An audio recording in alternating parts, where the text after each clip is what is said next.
resentment is there's a bunch of people out there that have these lives that are deeply unsatisfying, because I think somehow or another, through momentum and just through just things falling into place the way they are and people trying to fit their lives around the way these pieces have fallen into place, there are so many people that are working all day long doing something that is deeply unsatisfying and almost painful to them. Yes. If you make furniture for a living, and you feel a great satisfaction out of that, and you sell that furniture, look, man, making furniture feels good. If you can do that, you could cut those corners perfectly and sand everything down nice and stain it, and then it's done, and you get the satisfaction, and you sell it to someone, and that pays your bills. That is infinitely more satisfying than being stuck in some fucking cubicle working for someone that you don't want to work for, having to have these stupid fucking office meetings, talking to people in human resources, sitting down with your supervisor where they evaluate your job performance, and you're not really, you really need to be enthusiastic about this company. This company is your future. This kind of you're like, fuck, kill me now. There's a lot of people out there that would way rather do something else, and I hope they understand that they can. Everybody's got these stupid barriers they put in their own head. You got to resist those goddamn things, because they don't do you any good, and they certainly define the potential for your future in a negative way that's not self-serving, and it's not even real. You put this artificial ceiling on the potential for what you're doing. If you hit a wall, okay, that just means you need to regroup and rethink. It doesn't mean that wall's there, especially when it comes to something like social media or like a podcast, something where you like it less, fix that. Figure out a way to do it. You can do that. And this idea that there's no way to get past the starting block today is just ludicrous. It's crazy. And it's just this poor thinking. And people that are trapped in bad situations, one of the problems is you feel like this is your future. You feel like you're fucked and you can't get out of that. There's no hope. There's no light at the end of the tunnel. There's no rainbow.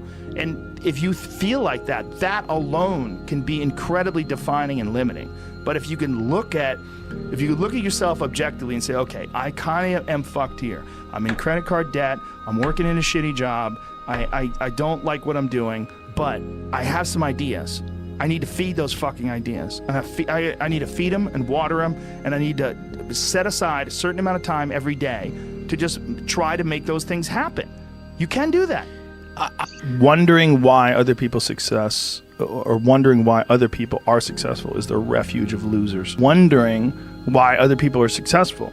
Like, who gives a fuck? You can say you think it sucks, but to spend time wondering why someone is successful and hating on someone who's successful, it doesn't do any good. It's like, what is that old expression that jealousy is, it's a poison that does the opposite of its intended, is that your mind, you have a certain amount of bandwidth. This is why I don't read Instagram comments or Twitter comments or YouTube comments. Like, I don't have any time. If I read them, it's an accident. But to seek them out, like, you have bandwidth. I don't spend time wondering why I hate things or hating on someone or being jealous. You have, let's call it units. You have 100 units of bandwidth in your mind. So that means there's 100 units that you can spend on things you care about, or you could let your mind be occupied by some stupid fucking Twitter feud that you're in with some idiot that you don't even know, and you could spend 30% of your Twitter bandwidth or your mind bandwidth on this, and then you only have 70% for the things you love. And then maybe you're involved in some fucking relationship with someone who's an idiot, and you're arguing back and forth with them. Well, there's another 30% that's gone. Now you have 40% left. You have 40% for the things you love instead of 100%. But if you only concentrate on the things you care about that mean something to you, and I think that there's a lot of people out there that think somehow or another you're going to get to some place where you're living in silk sheets and you're getting your toes done while someone's dropping grapes into your mouth. I don't want that. I've never wanted that. That guy's not going to be happy. He's going to be bored. An hour into the grapes, you're going to get those fucking grapes away from me. Stop painting my toes. What am I doing in this bed? I got to do something. I'm not stimulated. The human organism, the animal that we are, needs constant stimulation because it evolved trying to find food and escape enemies. and find shelter, escape nature, escape the elements, try to survive. And this is the great joy that you have in taking care of your children, that you can protect your children from the elements and the enemies and feed them. And it's also the great sadness that you see in losers. When I see a loser, I see some guy who's 43 years old, lives in his parents' basement, and he fucking hates the world. I'm like, that was a baby.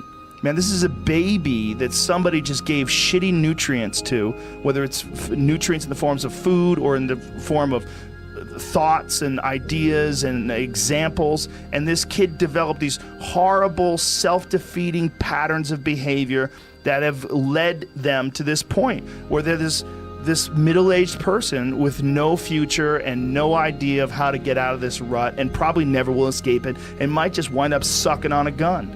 You know, I mean, this is the world that we live in today. And I think part of that world is because we have been fed this line of horseshit that you're supposed to seek comfort. And I don't think you are. I think you're supposed to seek lessons, and you're supposed to seek difficult tasks and accomplishments. And through those things, and through doing things that are hard to do, even if it's just a fucking 90-minute hot yoga class. I do a 90-minute yoga class, man. Those last 20 minutes, I do not want to be there, man. And I definitely don't want to give 100%. And I can cheat.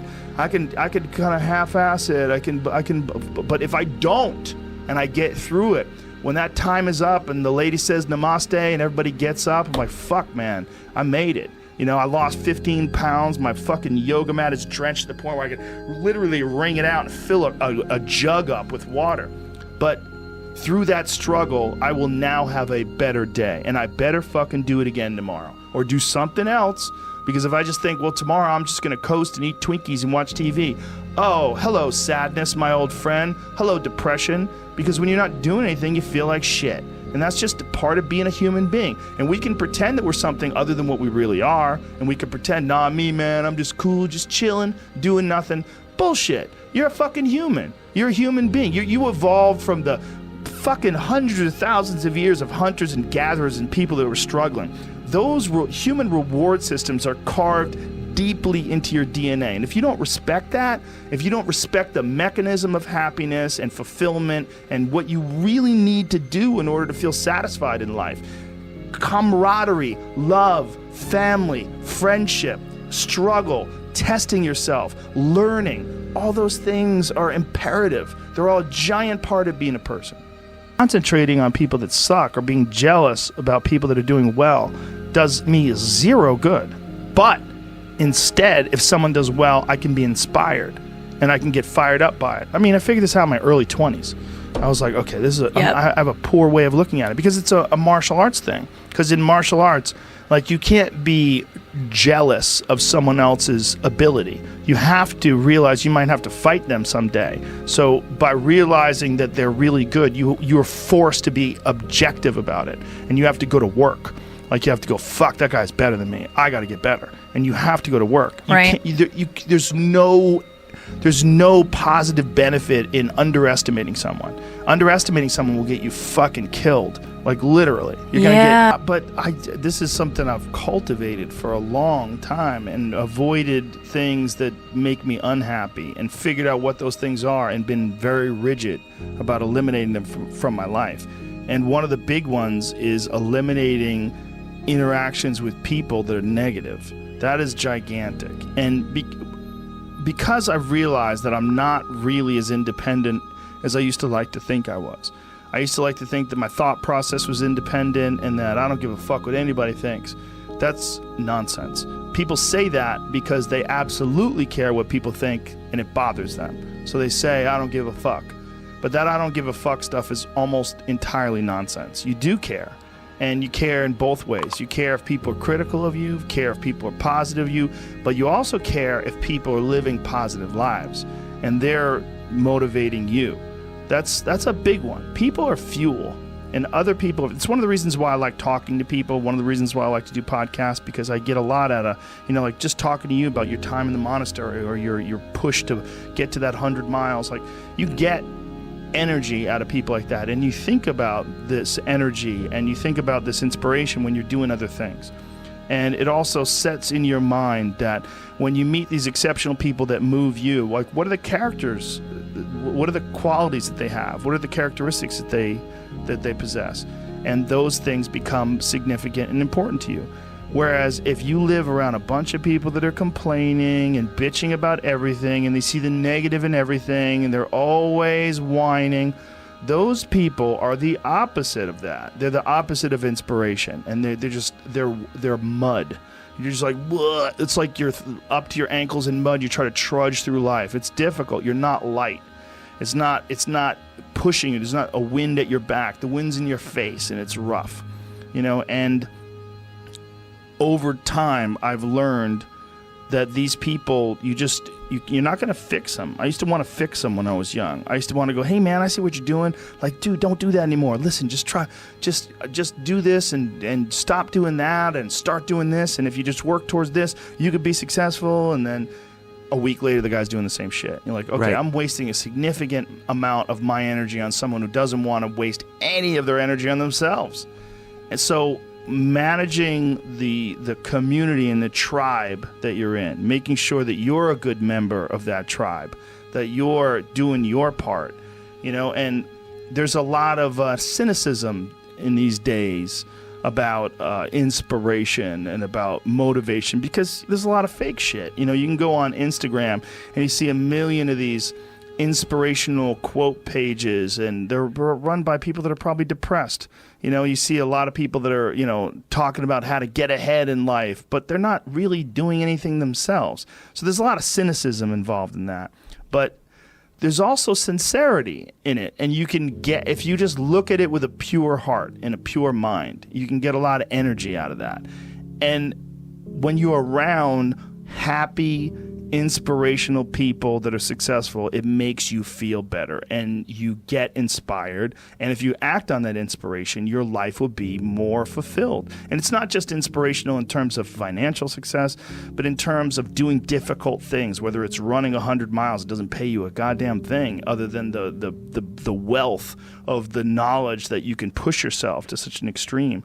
Or anything else, whether it's someone who becomes really good at playing chess, or someone who's really good at martial arts, or whatever it is. There's a great feeling in these overcoming these difficult things, because life is never this just constant state of, I'm at a 9 all day, and when I'm with my wife, I hit 10. Yay! And I stay like that. That's not real. What's real is, like, you saying that you went to this monastery and felt all this angst about meditating and being alone and not having your phone and not having the input, but then when it comes out of it, then you have this reward. So you push through this, and you had these uncomfortable feelings, and you came out of those uncomfortable feelings with this newfound appreciation for time and this respect for your own existence in your own space, and carving out 3 hours for yourself a day. That's where it all comes from. It all comes from life lessons, and the lessons are learned through struggle.